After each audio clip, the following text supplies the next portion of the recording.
This looks like communist propaganda, peaceful coexistence, a communist blueprint for victory, but it was actually written by the American Bar Association Standing Committee on Education Against Communism. What? This is one of my favorite books because they actually do a really good job with the research, quoting the Soviet and Chinese leaders who were adopting a strategy of peaceful coexistence. Basically, it was the middle of the Vietnam War, and everyday poor and working Americans were being shipped off against their will to the other side of the world, committing mass atrocities and destroying farmland and poisoning people for generations.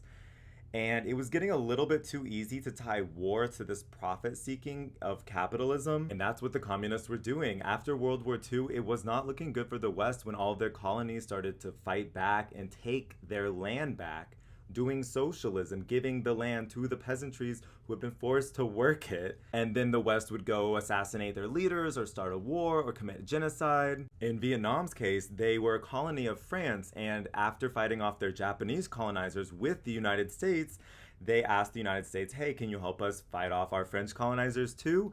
And the United States basically left them on red. Like, it was pretty bleak.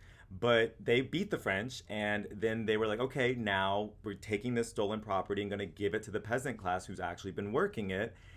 The United States didn't like that. They didn't want any property taken off the global capitalist market. Basically, the communists got nuclear weapons, so the United States couldn't attack them directly or invade because then it would trigger each side sending nukes to each other's major cities, and it might actually like end the whole world from all the side effects of that. It's called mutually assured destruction, and it's why there hasn't been a World War III and why there can't be a World War III. Fun fact. So the Cold War was fought with all these proxy wars around the world trying to turn countries either to the communist side or the capitalist side. And the communists realized that they couldn't actually win militarily. That's why they wanted peaceful coexistence so that they could win economically in the long run. You can debate this all you want, but China's already coming out on top in the long run economically. Like this, the plan worked. The United States was just too far ahead. The communist sides all suffered the most losses during World War II, and they also had suffered so much from their civil wars for their revolutions. They needed to negotiate. They needed to hunker down and play the long game, and they couldn't catch up,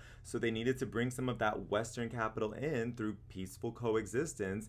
And then if socialism was meant to outperform capitalism, then they would outperform capitalism and win the long game. And currently, more of the world's means of production is under communist control than ever before, so it seems to be working.